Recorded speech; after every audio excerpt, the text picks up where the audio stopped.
Hi everybody, it's Stacy from LoveHealth.us, and today we're here with part 2 of our video series on seasonal allergies. Part 1 was about natural remedies, and part 2 is going to be about cures. That's right, I said it, cures.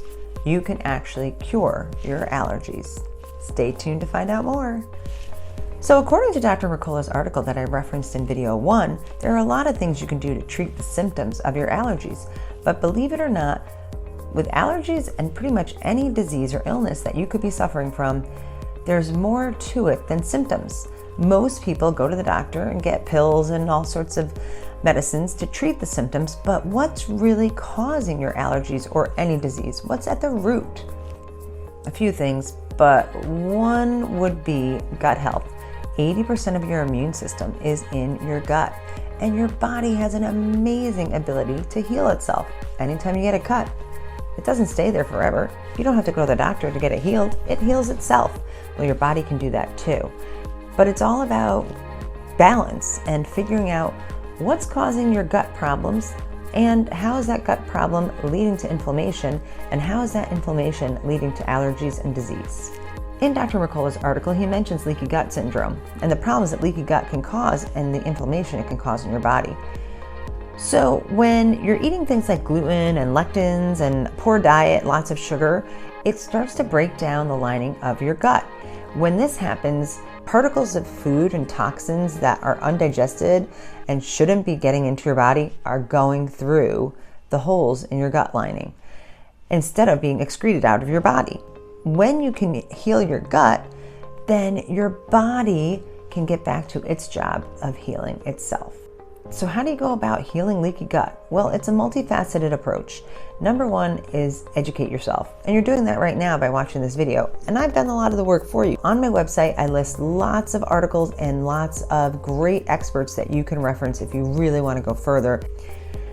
But educating yourself is number one. Number two is going to be the food you eat. Number three, getting good sleep. Number four, exercise. Number five, meditation.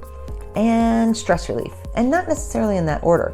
Technically, you might even want to try meditation and stress relief first, because one of the big things that causes inflammation in your body and causes leaky gut is stress. But we'll get into meditation a little bit later. So let's start with food. Baby steps are really key in here. I mean mini, micro baby steps. Don't stress yourself out and say, oh my God, I have to eat a completely gluten-free diet starting now. While it's true that I'm now gluten and lectin free about 99% of the time, I think that's a really hard way to start for some people, to totally give up gluten and all the bread and things that you love. It's difficult, but there are lots of great replacements now. Siete has these wraps that you can get that are made out of cassava flour, so they're lectin free and gluten free.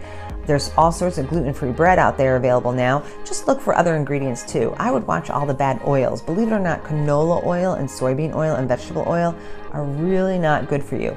But so what? Change over to olive oil, coconut oil, perilla oil, avocado oil, tons of choices that you can use to cook your food in. Reducing sugar as much as possible is great too. And of course, eating around the edges of the grocery store instead of any processed food. The more processed food you can cut out of your diet, the better. But I know it's hard to give up all those things all at once, so don't go crazy, like I said. But there are some really delicious alternatives out there now, so start shopping around a little bit and look for other videos and articles that give you great suggestions. On my website, I have a page called Baby Steps, and it gives you tons of different food alternatives. But if you really aren't ready to jump into some dietary changes yet, start by just doing a little blessing over your food before you eat it. Say thank you so much, food, for nourishing me, and say thank you so much, universe, for giving me this delicious food to eat. Also, chew your food slower and eat slower. Really appreciate your food and enjoy it instead of scarfing it down. And try not to multitask when you eat your food. Just pay attention to eating and enjoying your meal. It'll help your digestion immensely. Even taking a few deep calming breaths before you eat will help you get the most out of your food and increase the better absorption of the nutrients from your food. I'm the first to admit that I am not the #1 best exerciser in the world. It's probably my least favorite part of getting healthy, honestly, but I'm trying to just be more active, like just playing a little bit of badminton outside with my husband earlier today. That was fun. And also, I do super slow strength training with my trainer, Mina, in Westport, Connecticut. All these things you can learn about on Dr. Mercola's website.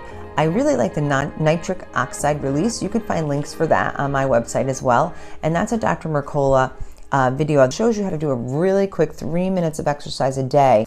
Although when you have allergies, exercising is probably the last thing on your mind because it's going to be hard to breathe and especially to be outside. But yoga and stretching is gentle. And I like yoga because there's also a meditation component to it. And a lot of health problems and gut problems are coming from stress and higher cortisol levels. So you might want to consider doing some kind of gentle yoga type exercise that involves meditation and stretching. That can give you that double whammy effect. Believe it or not, one of the next most important components, probably above exercise, is sleeping right. Sleeping is more important than you think. I read an article once that said between 11 p.m. and 1 a.m., your body is excreting a lot of acidity. So if you're not asleep between 11 p.m. and 1 a.m., that's not happening for you that day. And that's a little scary to think that the functions of your body that are really important to your health may not be occurring. It's just like when you're eating all day long. They say to stop eating because your body has certain functions that it does. And if your body is constantly digesting, when is it healing? So just like with sleep, it's doing certain things at certain times of the night. And if you're messing up your circadian rhythms, it's not great. 8 hours of sleep at like a relatively, decent time, 9 o'clock at night, 10 o'clock at night, I'm not so good at that either. Of course, one of the most important things about getting good sleep, eating good food, and getting some exercise is that it's going to lower your stress levels. Lowering your stress levels is one of the most key parts of your health. And as most holistic docs and practitioners will say, meditating not only can reduce your stress and reduce your cortisol and reduce inflammation and disease in your body and help heal your gut, but also it may actually give you the answers you're looking for. A few years ago, when I was really frustrated with an eczema issue I was having, I didn't know what to do, and after so long and suffering for weeks and weeks, I finally meditated on it, and the answer just came to me. It hit me like a rock. It was yeast in my gut. So I was just having candida yeast overgrowth problem a lot, and a lot of people suffer from that too. So if you're suffering from eczema and allergies, part of that could be candida yeast, and sugar feeds yeast. So gluten, lectin, and sugar was out for me.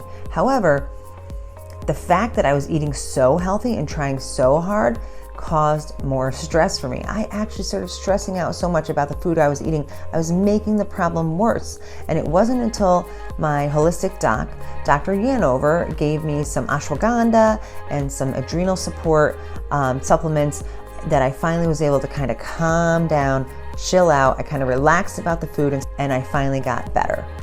Speaking of Dr. Yanover, I talked to her and she said the same thing.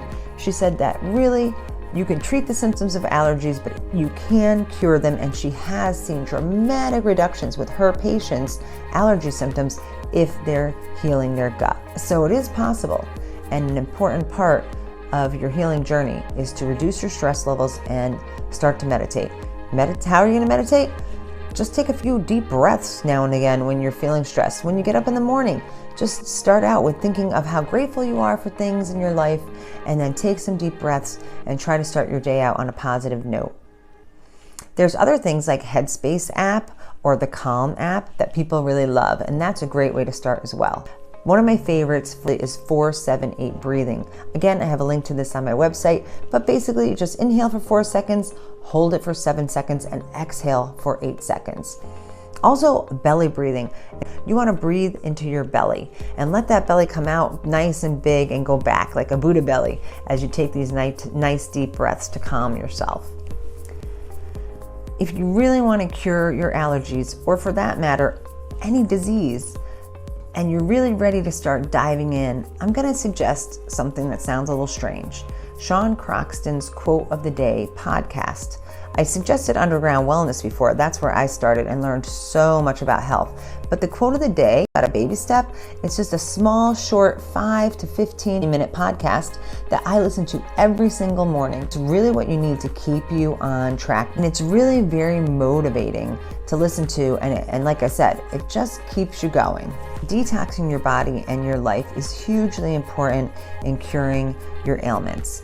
But also balance. It's about imbalance in your body and imbalance in your life. And that could be not just food and sleep and exercise, but it could just mean an imbalance of love and self-love, because usually a lack of love for others or a lack of love for life is a lack of love for yourself. You need to have some more empathy, sympathy, and compassion for yourself, and less judgment, less shame, and less guilt. It doesn't mean you should ignore them and suppress them. They're there, and they're there for a reason. They're there to protect you. And so we need to be grateful for those feelings.